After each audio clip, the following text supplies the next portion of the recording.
August is Women in Translation Month, and I thought, what better way to celebrate the spectrum of women authors around the world than to create a book recommendation list inspired by the visible light spectrum? Women in Translation Month was started in 2014 to highlight the disparity of women's works being translated into English. Only around 30% of translated works were by women or non binary authors originally.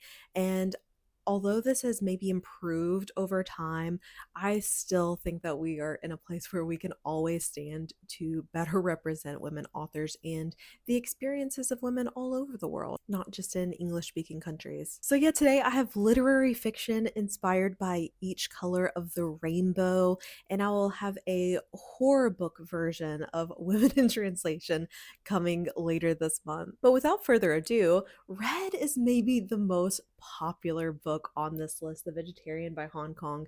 This is originally translated from Korean, and this is about a woman who one day decides to become vegetarian, which is very much out of the ordinary in Korea, especially in the context of this book. And you never hear the story from her point of view. You know from her husband that she's been having these dreams of blood and brutality that have caused her to renounce eating meat. And then you hear from her brother in law and her sister, and they're all so upset by this decision and they're trying to reclaim control over her body. This is a fascinating story formally because of how it's told from every point of view but hers of what's going on. And then also, yeah, it's just really haunting. This is almost horror adjacent in a way that this could have maybe been on my horror list, but I think stands firmly in a literary category. It even won the Man Booker International Prize. But ultimately, this is a story about power, about obsession, about bodily autonomy, both for her as a main character individually, as well as women universally. This one also is a double duty Women in Translation Month because it was translated by Deborah Smith. Our orange entry is a slim volume, Bonjour Tristesse by Françoise Sagan. This is also a double duty, translated by Irene Ashe. And this is a messy little novel. This was written when she was just 18, and it is all about a girl's schemes to prevent her father from remarrying. There are some really messy dynamics at play here, both from a family perspective as well as romantic interest, that it feels more akin to a Lana Del Rey early album theme than anything else for me.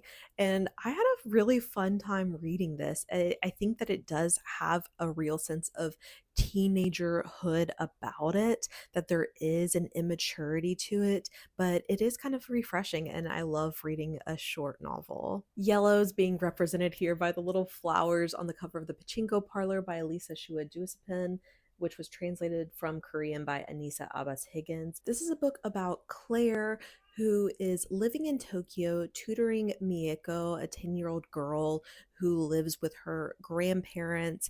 They had founded a pachinko parlor in Tokyo after they fled from the civil war in Korea. This novel explores the relationship between Mieko and Claire. They have this budding relationship between student and teacher, but also Claire's relationship with her family and her history and her desire to go to Korea as she's learning more about that part of herself and her identity after this relationship buds with this young girl. There's a real sense of loneliness about it and that exploration whenever you feel separated from where you might feel at home. For green, we have this beautiful green cover of Tokyo UNO Station by Yu Miri, which was translated from Japanese by Morgan Giles. This is our second National Book Award on the list, and this is a ghost story set in Tokyo. In this novel, we follow Kazu, who is a homeless ghost haunting one of the busiest train stations in Tokyo, and he has been there for so many years. He was born the same year as an emperor, and he had bonds to the imperial family through a series of coincidences. We learn a lot about him as a person, as well as the societal inequalities, the bad luck that has followed him, all of these circumstances and loss that have marked his life, and looking at it both as an individual as well as a look at class differences and difficulties. Despite it being a ghost story, it is like a pretty quiet, meditative novel. And for Blue, what better choice than Blue by Amelie Profet, which was translated from the French by Tina Couvert. And this is a Haitian novel, and it takes place whenever she is caught in the liminal place of an airport. She is in between Miami and Port-au-Prince, and whenever she's in this liminal place, it's this feeling of being within two places, being between two places, and that being the perfect time to meditate on all of the people in your life, all of the relationships in your life, your relationship to where you've come from, where you are going. And this is just such a beautiful meditative novel. The language in this is absolutely gorgeous, and not enough people have read this. I was convinced to read this from Kiki at If This Is Paradise, and she was so right. She championed this novel, and I can say it is absolutely beautiful. Airports are distillations of the world. I like thinking of them that way. The hope of leaving and the desire to come home existing side by side. Any voyage is possible. My mind flies off toward the blue province once again. I don't know anymore why I always associate it with blue. It isn't even my favorite color. I am always so amazed whenever a translated novel is able to be so evocative still and really translate the melody of language and the joy of imagery. Absolute masterpiece in translated literature. For a dual function, Indigo and Violet, a record of a night too brief by Hiromi Kawakami, who is maybe more famous for having written Strange Weather in Tokyo. And this one was translated from Japanese by Lucy North. And this is actually a collection of 3 short stories, almost like little novelettes, because they are pretty lengthy short stories, around 60 pages each. And they are haunting and lyrical, and each one focuses on a different woman. The first, a woman travels through an unending night with a porcelain girlfriend, monsters of the mist, and a monkey who shows no mercy. Then a sister mourns her brother, visible only to her, while her family welcome his would be wife into their home. And lastly, an incident in a park leads a shop girl to discover the snakes and intimate lives everywhere she turns, sensual, yearning, and filled with the tricks of memory and grief. I love a short story collection that you can really sink your teeth into, that have some connection to each other. And also, I feel like 60 pages is like a good length of a short story. And I was slightly influenced to pick this up just because of how gorgeous these pushkin press editions of these translated works are. And then if we put all of those colors of the light spectrum together, we will get white.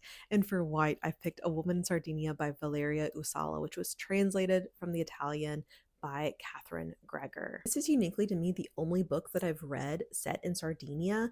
I haven't really even read that many novels set in Italy or translated from Italian generally.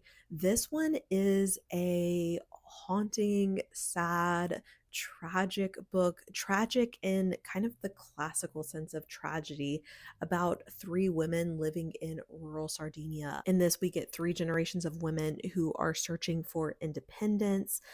Teresa runs a shop and tavern, but not even the family she has created with the man she loves can protect her from the malicious gossip of jealous locals. Her mother, Maria, was made an outcast, and now Teresa is in turn forsaken by the villagers. There's so much in this about cultural misogyny and how these women are treated based off of both choices that they made, but also just circumstances or assumptions about them.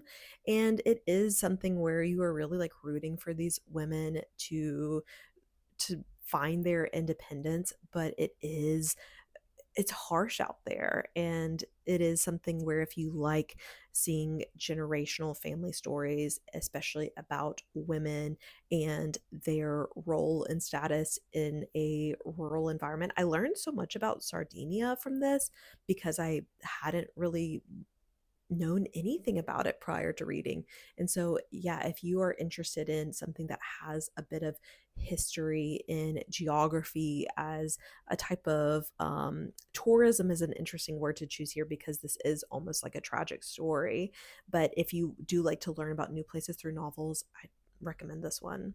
So there you have it. Those are the 7 book recommendations I have for today. As you may have noticed, there's only 4 languages represented here, which is not ideal. So if you have a book that you love that you would want to recommend to me, especially if it's from a language that I didn't mention today, please let me know, and I will be back to talk about horror and women in translation very soon. But I will talk to you later. Bye.